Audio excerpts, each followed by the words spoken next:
Hello. Good morning to those of you listening in the morning. It's definitely morning for us. This is the Edge and Flow podcast. I'm TJ Schwartz. I'm here with my co host, Lucas Burnley. We're going to talk about knives, as we always do, as well as running machine shops, manufacturing, design, CAD, and all the fun stuff in between. How you doing? I'm doing good, man. Feeling pretty fired up. The irony of us having a podcast where we talk about those things is that we have been on Zoom since 6 a.m. Yeah. talking about those things. It is now 7:30 and Yeah. we're just starting to record. My wife can attest that the podcast is not just the podcast. I probably sound a lot like I do on here when I'm at home over dinner, and I think my wife appreciates it sometimes, maybe sometimes not, but She's patient. talk about knives a lot. Dude. Did you guys get a lot of chickens? Oh, we Like, have do a you have ton. more chickens? Well, we have 30 that are the laying hens, Okay. and there's 100 more coming that are for meat.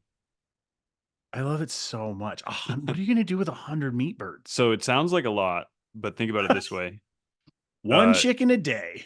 if you take like her parents, Yeah, us, her totally. grandparents, Yep. it's a 1 year, like you raise them, slaughter them, you have them frozen for a year's supply Yeah. because, next spring you do it again. But it's like if you break it down to where each family is getting like 20, 25 chickens, Yeah. especially we have two kids, like Yeah. you can That's eat a chicken in a sitting with two kids, you know what I mean? I had a So chicken for breakfast. exactly right. So it's a lot, but like we eat a lot of chicken and we buy it all, and it's like so it's just kind of like replacing a lot of that. Super, super interesting. I will save that until we get into another part of this. You want to start with shop updates? Sure. Okay. Yes. What do you got going on? Well, I got a shout out to Dalton, my right hand man. He's been with us for 1 year officially this week, Dude, that's amazing. which is crazy. And it's worked out really well. And Congratulations. he's been absolutely invaluable. So thank you, Dalton. And I still haven't met Dalton. Yeah, no kidding. Well, Blade Show, it's going to happen. Blade Show. I'm looking forward to it. Man, that's amazing. What just like a good stroke of luck. It's like people forget, I think sometimes in businesses like ours, a lot of times it's not just hiring like a position. Hmm. Like you truly are hiring, you're bringing in someone that is like interacting with your family. You are having to interact on a one-on-one basis with constantly, and the stakes are high, but also the expectations are high, Hmm. especially like first employee, because you're like, you Yeah. basically just have to be me and do all the things that I do. Yeah. No, he's been a heck of an asset. It's been good. So Well done. we'll keep rolling. Nice. LT5s. Yes. So we are officially shipping and rolling LT5 production. Like basically all systems go. Steven, the Serico guy who shares this shop with us, he's kind of working for me, helping with the LT5 production a couple days a week. And so Nice. that's been invaluable to keep that off of Dalton's plate for the most part. And yeah, it's worked really well. Yeah, we're flowing. I'm really happy. Haven't been any major. Obviously, all the little pain points have had to be massaged, with each individual process, but there hasn't been any big gotcha moments. Which every time I do a new project like this, I'm always waiting for that gotcha. You know what I mean? And Yeah.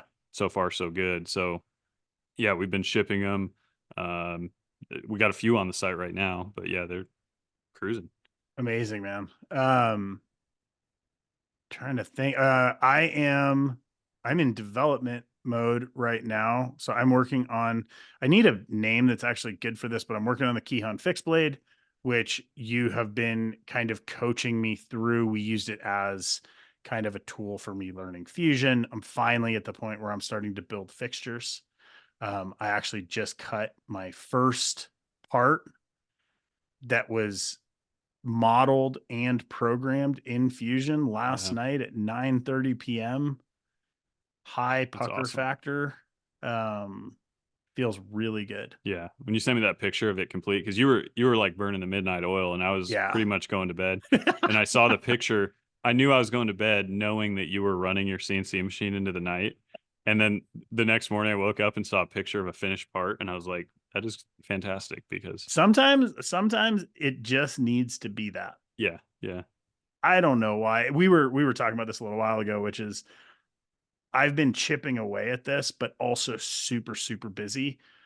I'm doing basically like a pop-up at Blade. So I'm taking Tom Crine's table for Saturday. I need to be working on product. My brain is super engaged in working on the Keyhon, and I Hmm. want to have the Keyhon at Blade, but it's also a huge risk because there's a very real possibility that like it's all new systems, it's all new process. There's a very real possibility that something goes wrong and I burn 50% of my available build time. Hmm. But Well, sometimes it needs to be that. you got it, man. You can do this.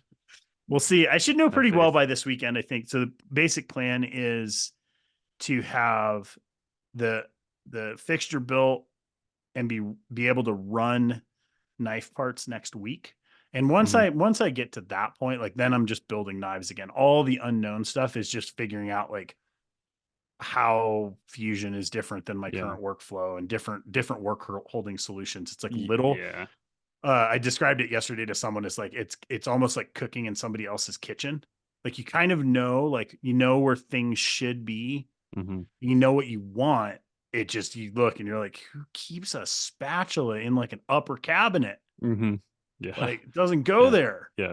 That's great. That's a good analogy. I like that.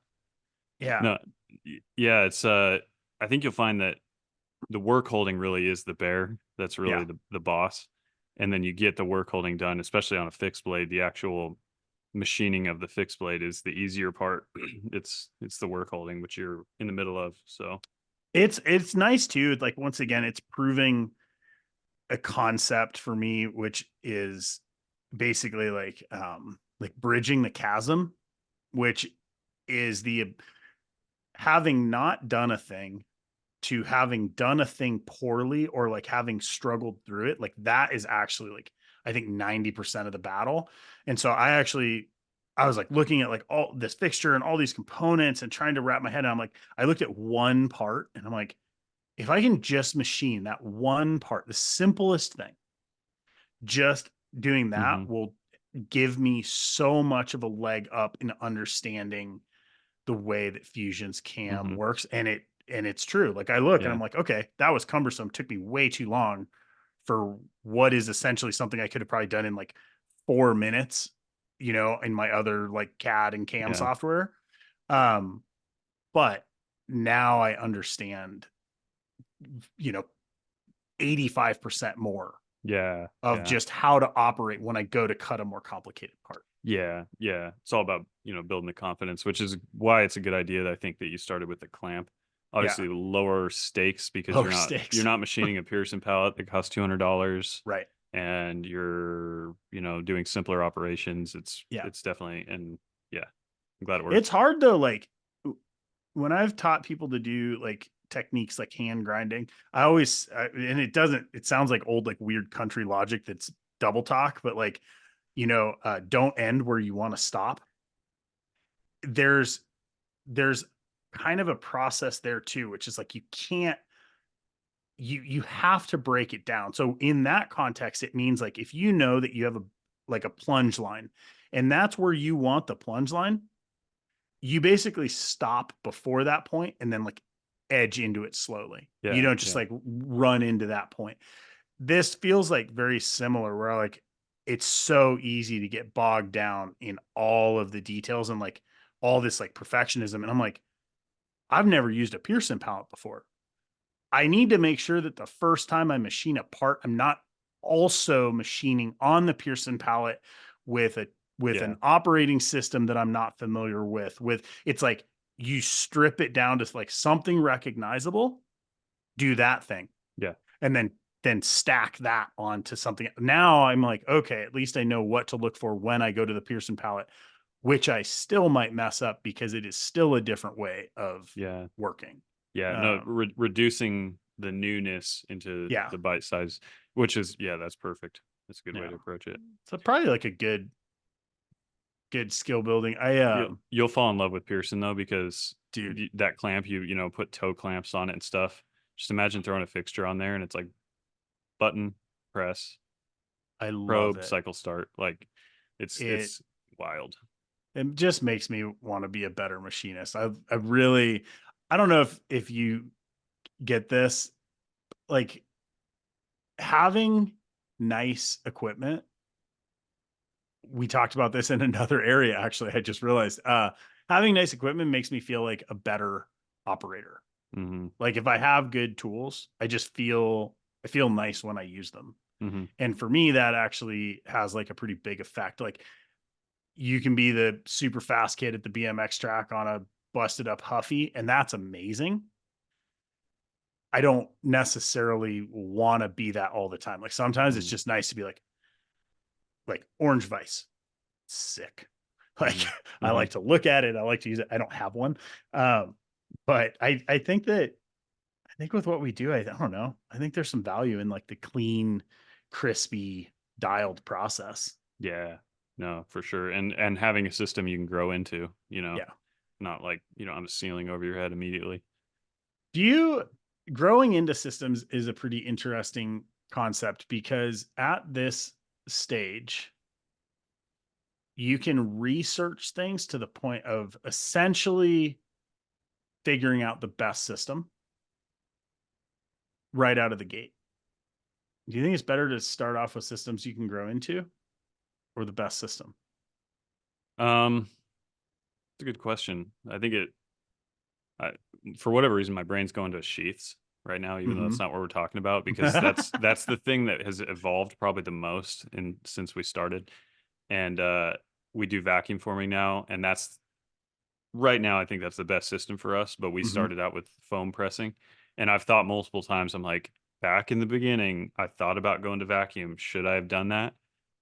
I think it's okay that I didn't because there's so much to learn, just like what we just talked about kydex and sheath Yeah. fitment, that the confounding difficulty of getting the fixture set up to run the vacuum is like just extra issues. So it's like, for example, with the LT5, I went straight to vacuum, which is the Right. first knife ever that I went straight to vacuum and never did the foam pressing.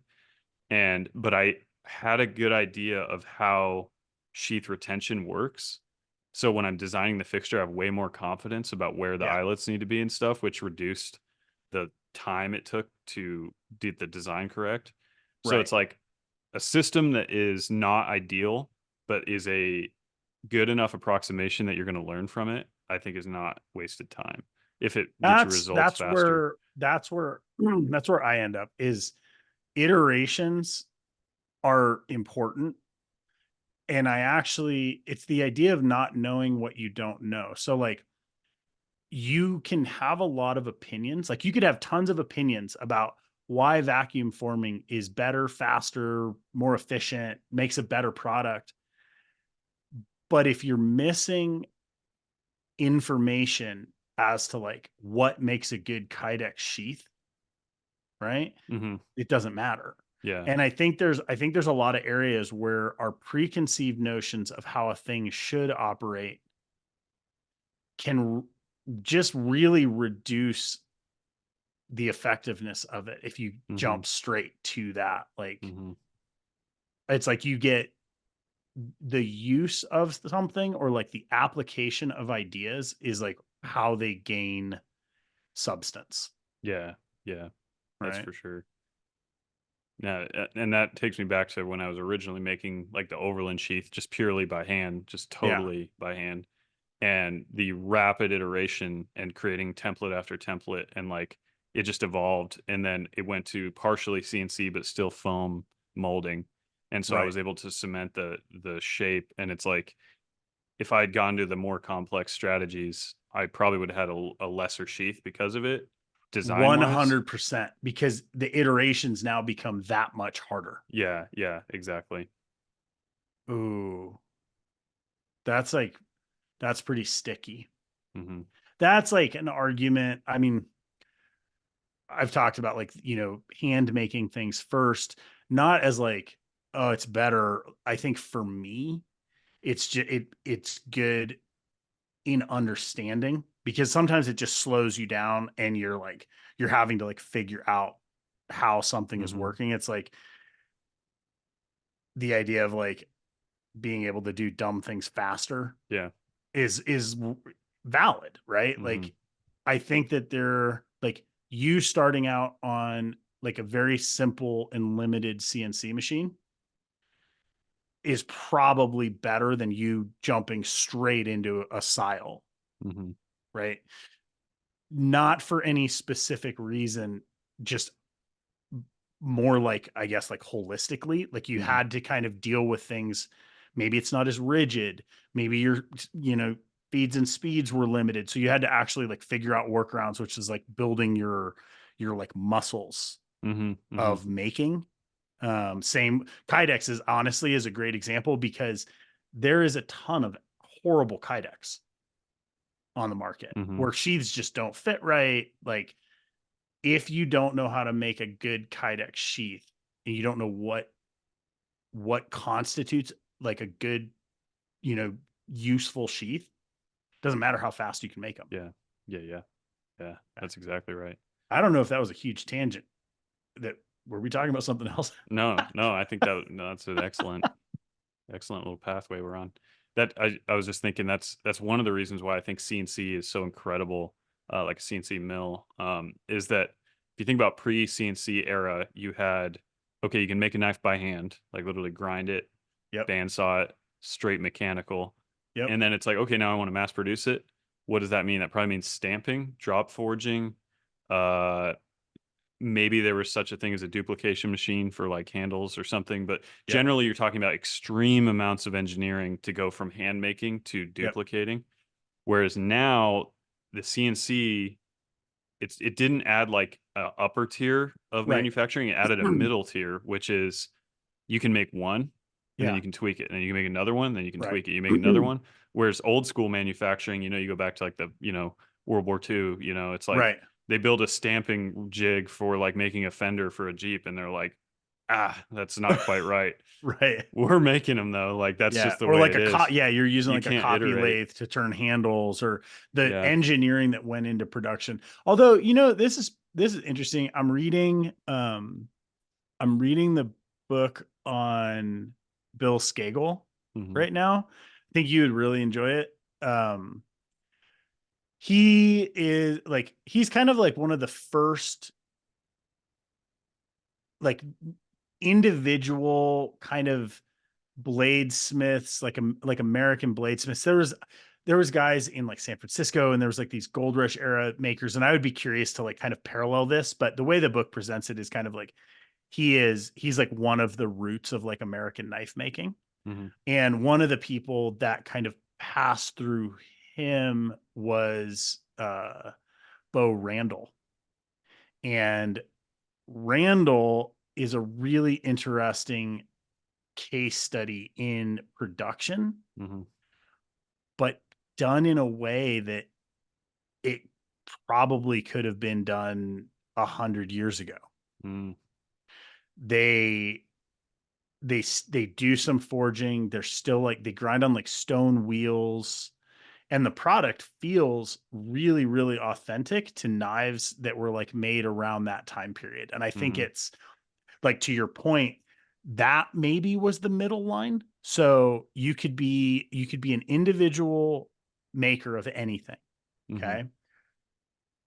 You could go to production by having like mechanical machinery doing certain tasks like a copy mill or something like that. Or you just straight up throw manpower at it and you Hmm. have multiple people making work in a Yeah. shop, which I think is where the term Benchmade kind of came from.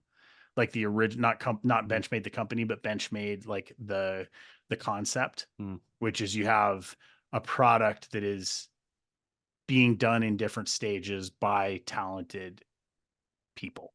Yeah. It's Yeah. interesting. Yeah. I wonder, like, I think a lot about like history and story when it comes to our industry. And sometimes I wonder if if there's like a similar long term, if there's a similar effect. So you have a company like Randall where they've been doing kind of the same thing for a long time. There's probably changes that are not visible on the outside. The product is like, sells really well. Like I think there's like a 6-year backlog. Mhm. Um, but does that develop, as I'm saying this, I feel like I have an opinion of it. Like, does that develop like more of a story than someone who's able to like come in and like go very fast and like build product? Yeah. Um, I saw a silly reel this morning on like skateboarding, and it was like new skateboarders versus old skateboarders, and the guy's like, "What? I only got a check. I only got 4 boards for this week and a check for $2,000." Mhm. And the other guy's like, 40, and he's like, basically like, "What? You got 4 boards? Like, you got a check?" Right? And then, "How long you been skating?" Like 8 years. Like, no, man, like 4 months. Like, this stuff's easy. Like, I'm just trying to get paid. There is this like rapidity in a certain way where you're able to move through concept to production so quickly Mhm. that I don't know what like the downstream effect of that is. Yeah. One downstream effect I think is we're seeing a democratization of manufacturing. So it's like we're just seeing more manufacturers that are smaller as opposed to few that are larger. You know what I mean? Um, I mean, you look on Instagram right now, you look at how many knife makers are out there running CNC machines and Yep. doing real numbers, like actually serving the public. You know, whereas it used to be you had custom makers that just served a very small My amount. generation, Yeah, and or then not even my generation, but like that's, the last I 100 would, years. yeah, well, but with CNC, right? If you look Oh, at these right. staggered points, Yeah. it's like I like by no means was in the first round of knife makers with CNCs, but I wasn't super far off either. Hmm. Hmm. Maybe You're in the 5 or 10 years you're in the first wave, really, kind of in the wave. ramp Like up. I was Yeah. trying to think about this recently, like who would have like maybe Neil Blackwood was back, I think CNC like pretty early on, and I could even be wrong.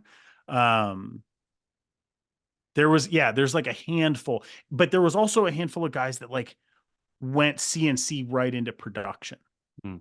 right? And that like Hinderer wasn't early, but he was before me by a Mhm, good mhm, stretch. But his like the old like fire tax, like he started to move. I feel like he started to move into production world. Like mhm.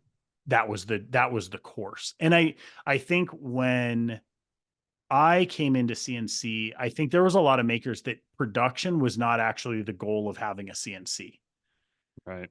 It was like capability and being able to do different things Mhm. than you could do fully by hand. Yeah. No, yeah, it's an interesting story. Need to see like you ever watch see that you're not into sports, I don't think, right? Mm-mm. You I ever don't seen watch like sports ball.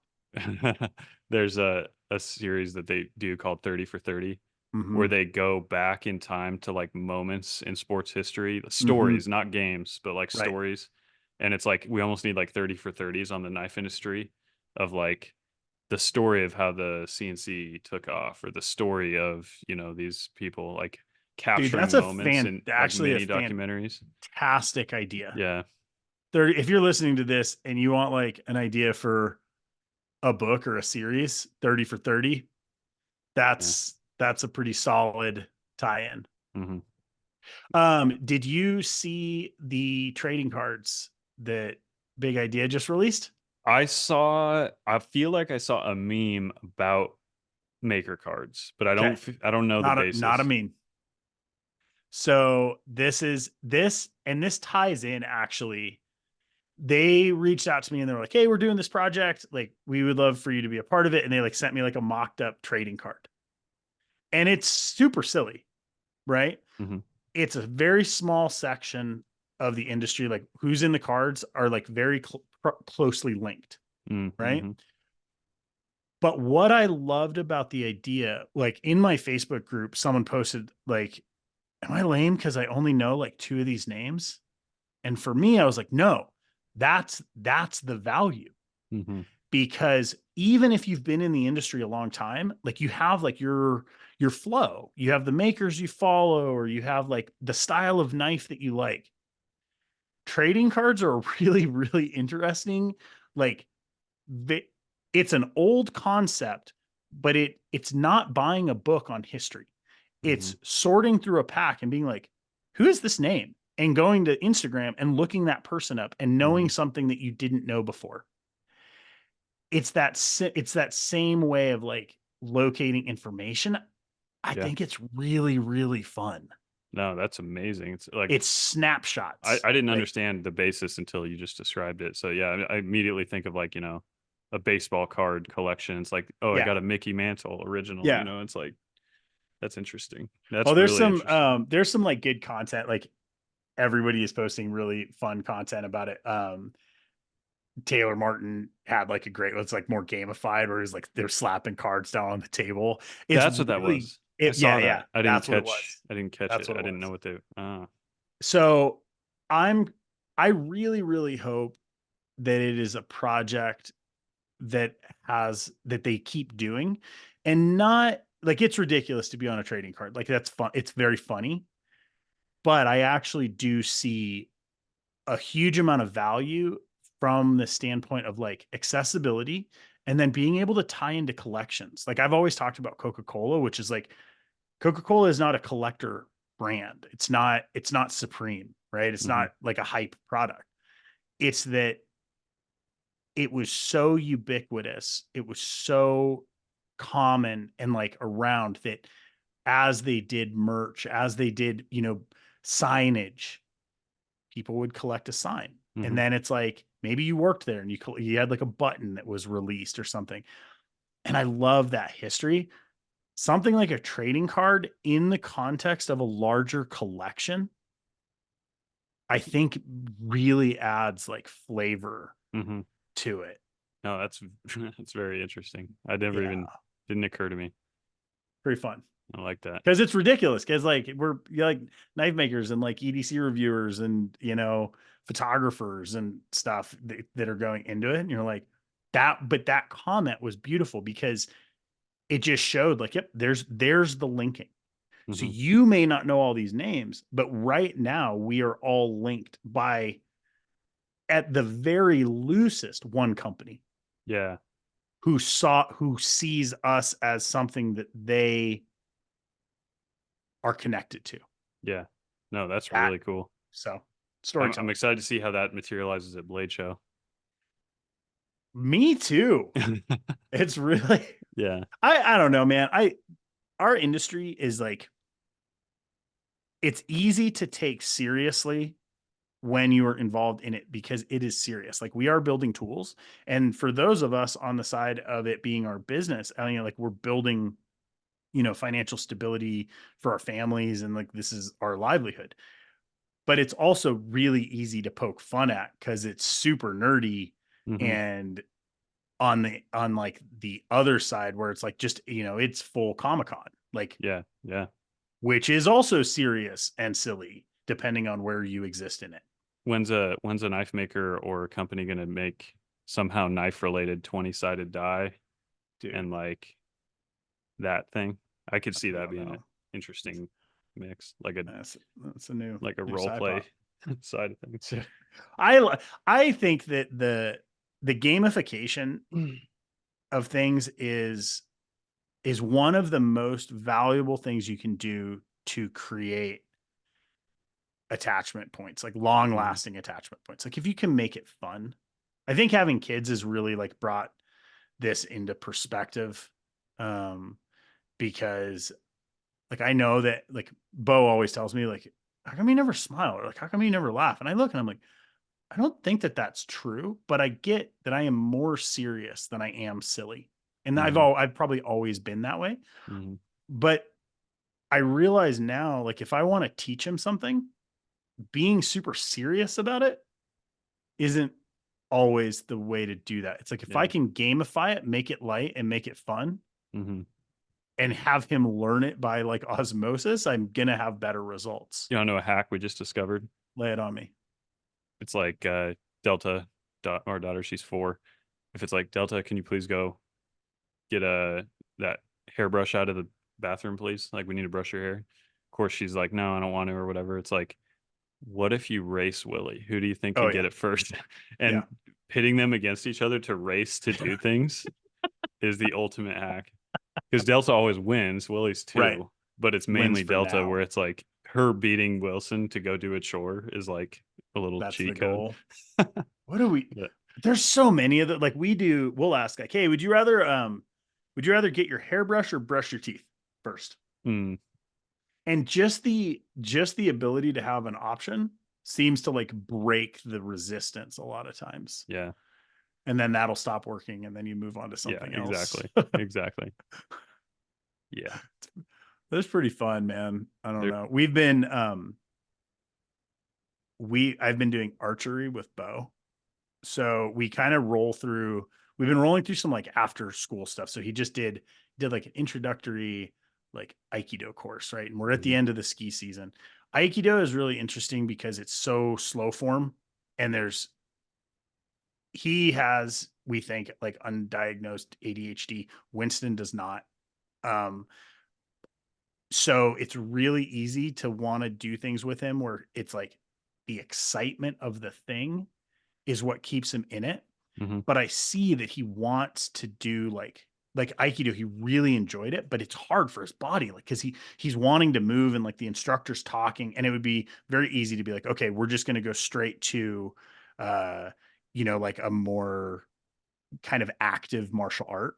But it mhm, wasn't the thing. It's like I'm trying to like help him be able to kind of focus and slow down. mhm, We ended that class. I had come back from this hunting school thinking about archery, and I was like, why am I enjoying it so much? Like it's really slow. I was like, because it has all of the components. Like it's cause and effect. It's kind of exciting. You're slow doing it. It's serious, but it's also fun. Um, and I started doing it with him, and it's amazing that when we go do it, like he just chills. mhm, He's not super silly. He's not bouncing off the walls. It's like the right amount of activity, but also the ability to like when you're in that moment, like be in the moment. mhm, mhm. That's been very Yeah. cool. A very hyper focus tuned sport archery is. It's like Yeah. demands hyper focus in a way. Yeah. But you But also get breaks because like mhm. we went last night and it's like we'll shoot for a minute and then we like talk. We'll joke around about something. Like he's obsessed with Ghostbusters right now. Um, so uh, we talk about Ghostbusters. We go get our arrows. We come back. We shoot a little more. He asks like ridiculous questions. I ask ridiculous questions. Like it, and you just see like, okay, this is like a natural, playful way like of learning something, and it's less about archery. I'm like, this is just the ability to slow down and learn something. Mhm, mhm. Um, which is pretty fun. Yeah. No, I want to get into archery. Did a little bit as a kid, but I've been sending you messages. I know Can we? So you and I both, we both took a break from work and we both went hunting. that we The did. archery for me ties into that. Where do we want to start? This is really fun, and there's parallels to work too. Um, well, I went to the same place that you went with us last year. I joined up with the CRKT gang. Some of the guys over there. We went and hit the eastern slope of Mount Hood, trying to track Mm-hmm. down a ever elusive turkey of the apparition variety. And Man, yeah, they skunked me, but Patrick over there at CRKT, he knocked one down. So I'm glad we didn't get skunked. And one down. you got a turkey. Go I you. got my first turkey. I was very, very excited. I was very bummed to miss our hunting trip. So I had been trying to go to this hunting school in Washington for the last couple years. It's really, really cool. You and I you grew up hunting, and you grew up hunting with like a good group of people, right? Um, I didn't get that as kind of an upbringing, and I wanted to recreate it in a sense. It's basically like, so I wanted to I've always been interested in hunting. I didn't want all of the information to come from myself. I wanted to be able to kind of drop into some other storylines and Mhm. like practices. And Mhm. so I'd found this school called Human Nature Hunting. And it's basically, it's like I'd say like ethical hunting course. Partially the way that I would describe it after having done it is kind of like part meditation retreat, like part skills, like hunting skills, and then kind of like, wild game, like processing and cooking. Mhm. It was Mhm. really cool. The people that were there was like a very diverse group. There's people there that are interested in hunting. There's people there that are probably never going to hunt, but are like interested in where like other sources of food, like really, really cool. Makes it fun from like a conversational standpoint. Mhm. Um, but the intro to that course was a 3 day, they did like a 3 day turkey hunting course, which really was like kind of a day of like a clinic, right? On strategy and process. And then kind of like some maps to public lands. Yeah. So it was pretty DIY. Um, and yeah, I actually got a turkey the day after the first class ended. I hung out to wait for the next class. I went hunting and everything lined up and I got a turkey. That's awesome. Turkey, I feel like You is one of those things. I'll finish this thought like that. If you don't hunt them, it's very easy to be like, yeah, they come up on my porch all the time. They're in my yard eating all the plants, and you're like, they're everywhere. And they're like, man, when that's like in the woods, Mhm. it's hard. Mhm. They see, they like, they're tricky and smart. Like, man, Yeah. Yeah. They are the closest animal to a ghost other than wolves that I've hunted because we were hunting turkeys for like 4 days and I could sneak up on deer. I could have shot a deer with a shotgun and they didn't know I was there. But yeah, somehow turkeys did know I was there. So dude, it's it is. impressive. I've told you that I'm finishing that book, 10th Legion, which is a book on turkey hunting, kind of half story, a little bit of, strategy stuff, but mostly just story around it. And like they talk about that. Like one of the worst things you can do is to tell someone who has never hunted turkey about turkey hunting, because they're basically going to tell you that they could drop a rock off their porch Mhm. and get a turkey. Yeah. Like, Yeah. No, the same can be said for this is another surprising one, but Canada geese. yeah. If you try to sneak up on Canada geese in the wild, it's just that vision. Um, but yeah, then you see them at a golf course and you're like, I could whack it with a 9 iron, you know? It's amazing Yeah. how they adapt like that. Yeah. It really is. I don't know. Like we were driving around. We basically would kind of a couple people would roll off together. I ended up meeting a few people that I really enjoyed spending time with too, and I think I'll probably stay in touch with, which was a nice side effect.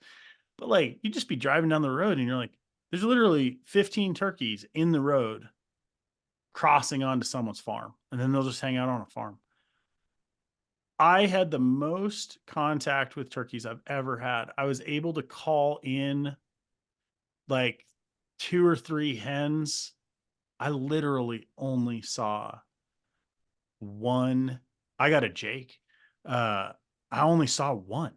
Mhm. We heard a couple gobbles, but like driving, I probably saw no less than 40 birds Yeah. in a couple days. And I'm like, Wow. how? How? Mhm.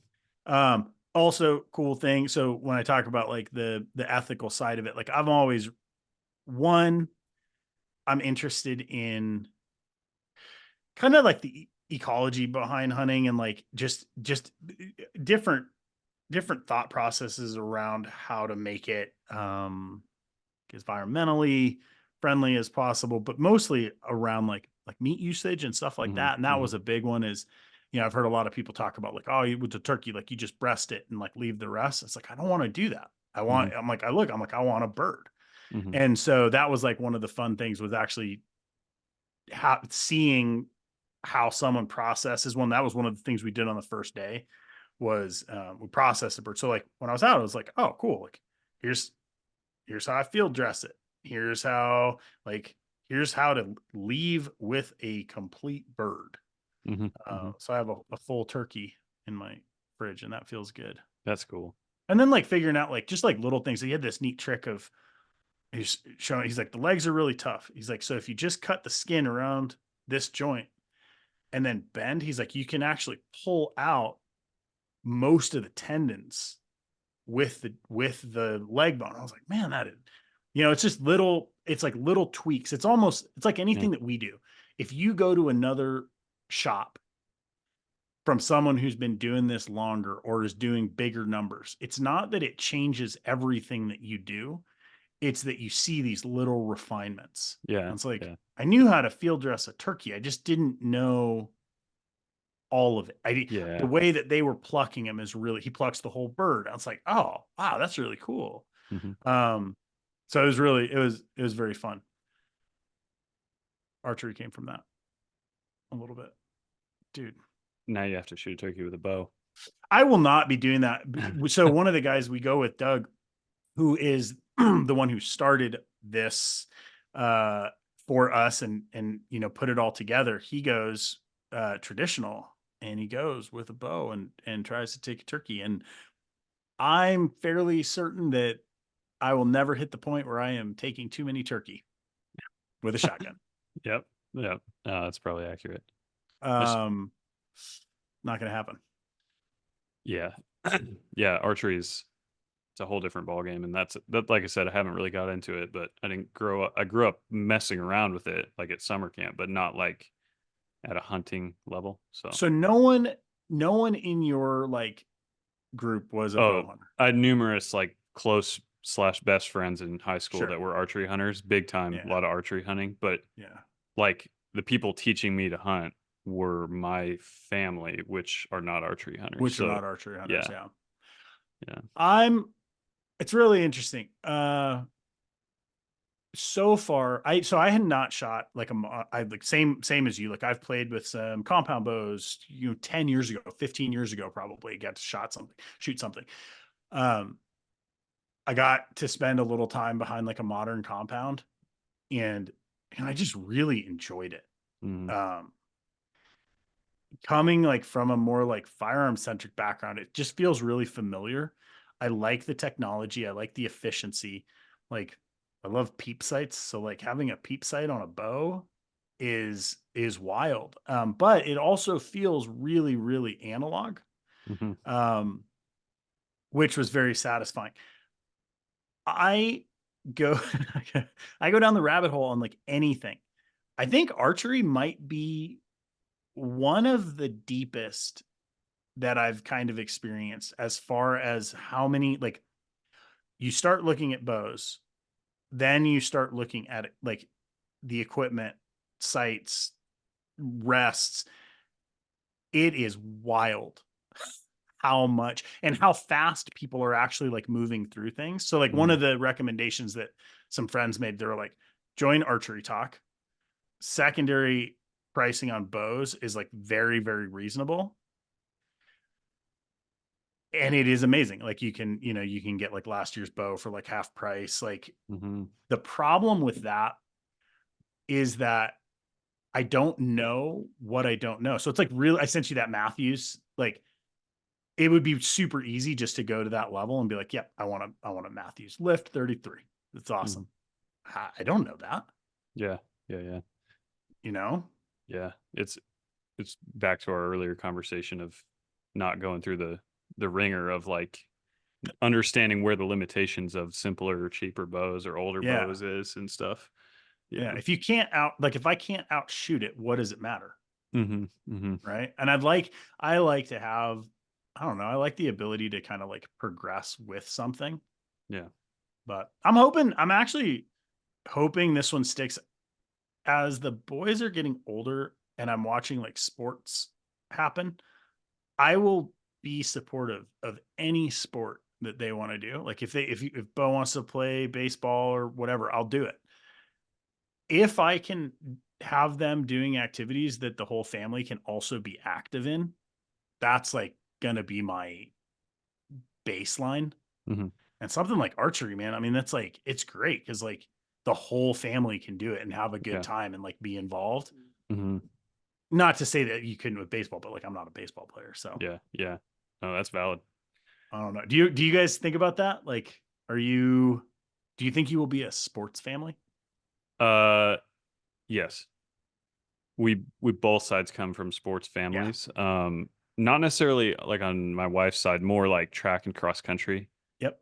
which is loosely not really a sport per se. I mean, I You're don't gonna know. get an email on that one. Well, yeah, but I mean, it's not like calling back to earlier, like the sports ball thing. Like Right. they're into running, like Right. in general, like half Yeah. marathons and stuff, Yeah. So, whereas, yeah, I played football. I really like football. My dad really likes football. Like, I was never that good at it, but I liked it. And so I don't Yeah. know. We'll see, but I'm into that stuff. But yeah, Yeah. archery and like lifelong sports, I think are a good thing to start with, young, like And skiing, teaching like and teaching like dangerous things slowly or like how to do dangerous things carefully. Archery is actually like I take Bo to the range with me and like we go. I love Red Riders. Like we'll shoot air rifles and stuff. But I see what the seriousness around archery is actually different for him. I think somehow at his age, like he sees the like there's this big pointed arrow yeah, leaving my hand and sticking into that big block of foam. yeah. I think that there is something about that that teaches like, man, I don't know, like Like it almost demands respect in a yeah, in a more different tactile way. way. Yeah, Yeah, because like yeah, I can set him up with a 22 at the range and he can like, squeeze the trigger and watch like like hit a tin can or whatever. I don't think there's as much understanding. yeah, It's like magic almost, yeah, you yeah, know? Plink. yeah. Like it's different. Hmm. Have you had I don't know why I thought about this. We have this like super cool range. I sent you pictures of it. It's like a private archery range. It must be like someone who left it or something. Like I don't really understand it. It's $100 for an annual family membership, 24-hour access. Like it's beautiful, heated, like has like bathrooms and like a snack area and all this stuff. Wow. One of the most fun things is like we'll be there by ourselves and like some old man will come in to shoot and overwhelmingly I will get like a good job. And being out with like your kids and having Hmm. like a feedback, it's just like a really nice thing. Like Yeah, there's very few times where that is like the regular, yeah, unless you were doing like an activity, a sport, a hobby that like is not super, super common. yeah. No, Or that's as a dad, like being at the grocery store with a kid and like yeah. everyone's impressed, which is ridiculous. But Well, it's like, I mean, if you really respect a lifetime sport and you see kids where you're doing it, like sometimes there's that natural feeling of like, oh, that's annoying. But yeah, at a deeper level, it's like if you really come to respect the sport and respect yeah, like good parenting, like you see, a kid at a rock climbing gym, yep. who some would say like, oh, they're too young for that. But then you respect the sport and you see that, it's like, yes, yes, that's great. Well, it's like just inclusion too. I Yeah, think I I've always said like I don't know that I'm like a natural parent. Um, but I realize like, okay, like if I can include my kids in things that I do, they feel included. yeah, yeah. That's That's pretty big. cool. Right. Hmm. So yeah, I don't know. Definitely a tangent. Takeaways from hunting to work. Do you have like when you come back from a hunting trip, are there things that affect your work? I would say yes, absolutely. There was one evening, it was the last evening of our hunt, and we kind of decided to split up and kind of do our own hunts independently. And it occurred to me, I was like, I'm gonna try to do the almost like meditation level hunting of like, I'm not actually hunting turkey right now. I am, but like I'm gonna try to slow my brain down, like because what happens is, I'm at work, brain's doing 1,000 miles an hour. I go to turkey hunting, first morning, 1,000 miles an hour on how to kill this turkey. Same exact Right. frame of mind of like, Right. I'm gonna go out here, I'm gonna try to I'm gonna pattern do them, the figure out work. where they are, Yeah. create a strategy, go to bed thinking about it, get up in the morning, execute, you know, and and it's like, but that last night I was like, no plan. I'm gonna walk slow, I'm gonna be quiet, I'm gonna look and really breathe. And I remember being out there and thinking like, man, I got to do more of this. Yeah. And I don't know that that directly impacts how I operate coming into work, but I think it's just generally like I think I need the opportunity to do that more often, which I had a hunting. very, very similar takeaway, Mhm. which there was actually, I guess, a couple for me, which was so I was there for 8 days. I wasn't stressed at all. Mhm. Like I just noticed, and I think a big part of that was that I was working on an amount that was like processable by my human brain. I was doing tasks, I was learning things, but it was all fairly related. And I wasn't jumping between like these crazy like shifts in like expectations. It's like it was just the work, Mhm. you know? So that was very satisfying of and the concept or the takeaway there would be like I probably need to be doing less than I'm doing. I don't really know how to enact that right now.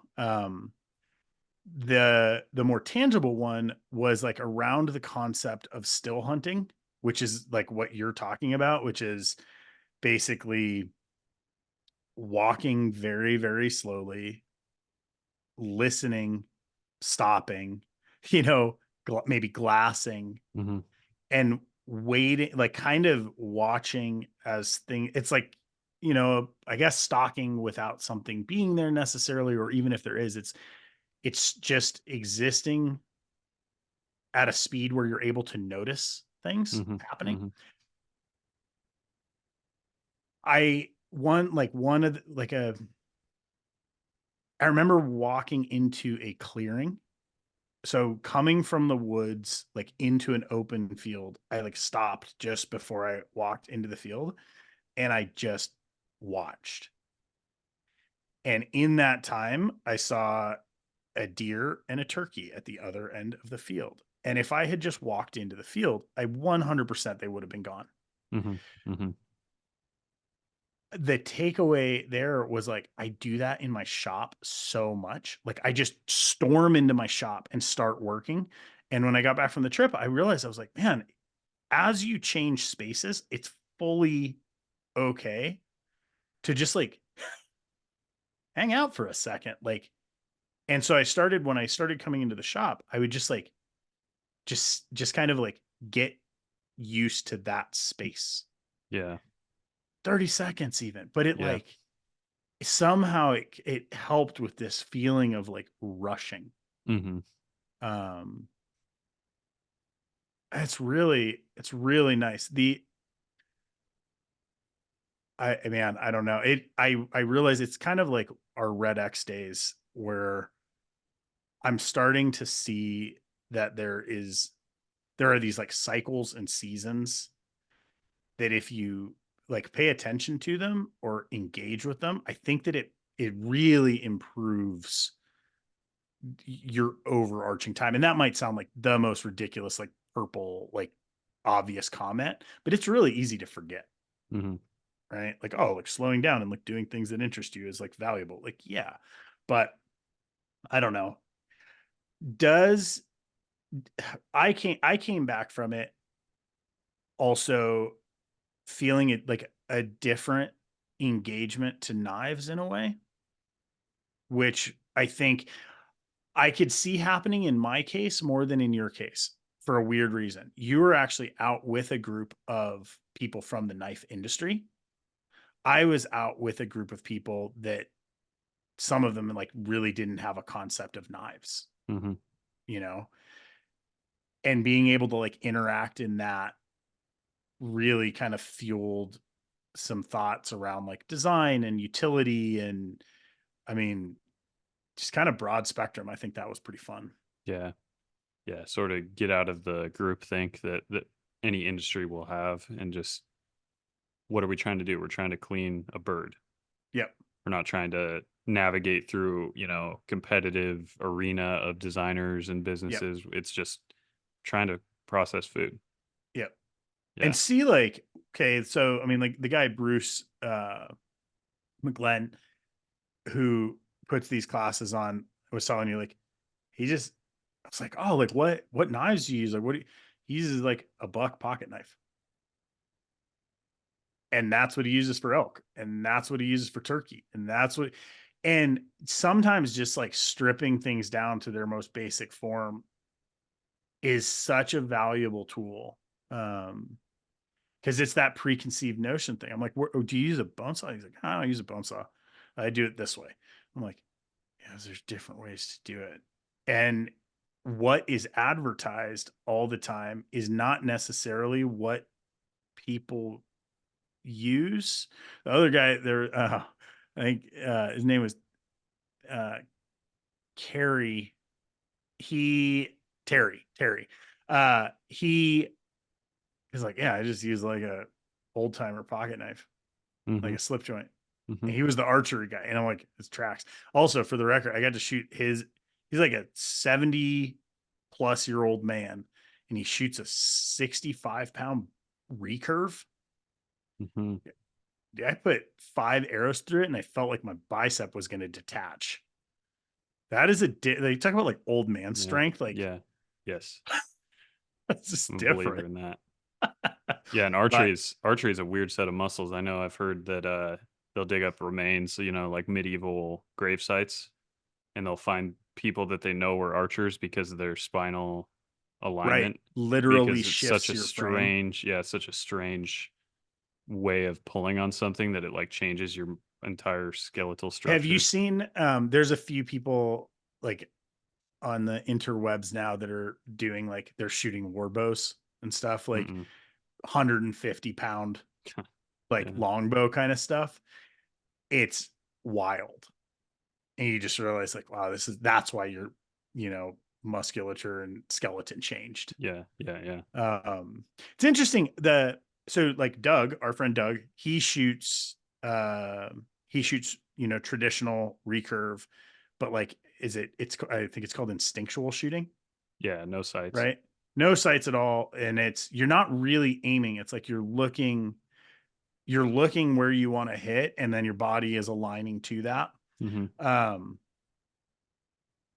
it's man, it's really satisfying. I realized like I'm very interested in traditional archery from the standpoint of like the activity, Hmm. but if I'm gonna hunt, I'm gonna use a compound because I saw the efficiency. Hmm. Hmm. And I think that's like around like the ethical hunting side. That was like an interesting one for me. Is I was trying to figure out like what is it, what where do I struggle with the concept of this? And I get like probably a lot of people that would listen to this too. Like if you grew up hunting, like it's not, there's no struggle, right? I still struggle with like where I was finding like myself in taking life, even as a meat eater. But I think that suffering for me was like the one where I'm like, I just don't want to like hurt something, Yeah. Yeah. right? Yeah. Um, that that idea around like your own skill, like what shot can you reasonably, or what range can you reasonably take a shot from? Hmm. And I feel like there's a lot of people that like stretch it, Hmm. especially with firearms. Yeah. And it's like if you're if you're doing that, like that's, if you're not comfortable shooting at 400 yards and you're shooting at 400 yards, that's like you're taking Yeah. like a risk. It's totally personal. Hmm. That's a me thing. That's how archery felt. I'm like, I feel like I would be it would be much more reasonable with a compound to have like a range that I'm reasonably going to interact with like Yeah. a deer, Yeah. Yeah. and then be able to efficiently harvest it. Right. No, I can totally understand that. Um, just need to get one with a machete though. Dude. Definitely need a machete. A ghillie suit and a Bushwhack, machete. It's all you need. dude. Ghillie suit. Gear is so fun, man. I don't know. Gear, tools, all this stuff is like, I, the more you do, like, I think it's just, you see like related paths. And I think that people probably have similar habits across ranges, right? Like tools to toys, what you're interested in from a quality standpoint is probably similar. I don't know. Yeah. Are you like, I actually don't know if you're like gear focused or not. We haven't done enough like things Not outside. very. You're not very, yeah, I get simple into tool. it. I get into it in small phases, but for me, it's like kind of take after my dad in that like I'll buy a backpack and be like, "That's a good hunting backpack. I'll Yeah. probably use it for 35 years." Yeah. You know what I mean? Like my dad will be out hunting and he'll be like, "Yeah, this is a backpack I got when I started hunting guiding in 1984." And it's the Yeah. same backpack. You know what I Yeah. I mean? love that. And that I don't know. It's not like out of any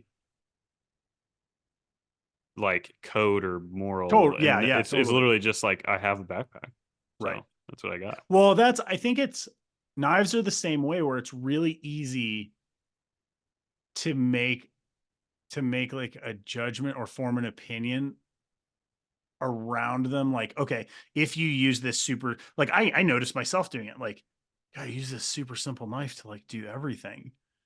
But it's like, well, that's just what you like, Mhm, right? For me, I think getting gear or changing gear is not so much about like necessarily like trying to like get the best thing all the time. It's purely the interest in systems. It's interesting to like try something new. mhm, I've thought that around, like I love tinkering with gunsmithing. I'm like, I mean, there's like so much like off the shelf stuff that is like good enough, and you just get like one or two, and that's it. Like you'd have one. mhm, I have the same Remington 870 that I've had since I was like 16 years old. It doesn't mean I don't still get interested in other right. shotguns. Yeah, yeah, But for I'm like, sure. oh man, like I was at this school and I'm like, man, that like auto loader is really cool, Mhm, yeah, or like, I don't know. I think it's figuring out your interaction points is something that is fun, both from like a personal side, but like where, we're talking about like from a business standpoint, like it's interesting to look at like what other people's interaction points are. I wonder that with knives, this will be my final random takeaway from this school, which was I realized I'm like, I think I had like three knives with me, of mine. And I kind of used them for game processing at different points. And I realized I'm like, well, that one doesn't work well for this, or the way that I'm doing it. Like, this isn't right. I like tools that are purpose driven, right? But on the custom side, especially, I think that it is fully okay for the purpose to be enjoyment. mhm, Your context would be hyper knives, I think. And that links in where it's like, this knife it's not that it's not functional, it's that its primary focus is like being pleasing from yeah. like a gear I standpoint. mean, Like a Ferrari is not functional. totally not functional. It's really So, fast, right? yeah, but I mean, in a weird way, there's faster cars though. That You know, right, yeah. totally. So it's like it's More efficient or like a cars. Bentley or a Rolls Royce. You know, Yeah. like they're not functional really. Yeah. Um, and that was like, I was like, oh yeah, it created like this weird freedom, because I've always struggled with, I like tools. The knives that I was interested in when I became a knife maker, they were really basic, like tactical stuff. And then you make and make and make, and you get your skills grow and you make fancier things. And at a point, it's like, wow, this is like really fancy. Why am I making this? It's like, it's a different purpose. But Mhm. accepting that was valuable. Um, Also, I realized that the turn is very good. Yes, it is. I brought the turn hoping I would get a turkey, and I specifically grabbed the turn because that's the knife we make that I would most want to use. Did I not was kill a psyched. turkey, but yes, that is I a was great very psyched. knife. I actually left it with that. left that one with the camp chef, who is awesome. I used it nonstop. And it was just like, man, it proves that idea of just like simple, like super simple, like good blade shape, very Hmm. thin, Yeah. very satisfying. No, that's a it is ideal for that purpose with the keenness of the I tip. want scales on it. Yes, I do too. I think that's, dude. That was a huge ramble. What else? I'm feeling good. I think that was good. Dude, we've been on the Yeah. phone for two and a half Yeah. hours. Yeah. No, that was a good one. I liked it. This is good. This Makes is me what want. happens when we don't talk for a little while. It's like there's Yeah. usually things Got to happen catch up. fast, man. Yeah, And we missed an really, episode and then we missed two, and pretty soon, yeah, it's crazy. we only missed one this time, right? Two. Two? We We missed all missed two. one. Yeah. Right. Yep. I was glad we got Jens on. That was super fun. Yeah, it was. I like that a lot. Need to get I him would back. like to have him back on at some point. Yes. So okay. Gonna wrap it. Let's wrap it. Okay. Appreciate you guys. Thanks for listening. Yeah. Send us questions. Leave us a Peace. review.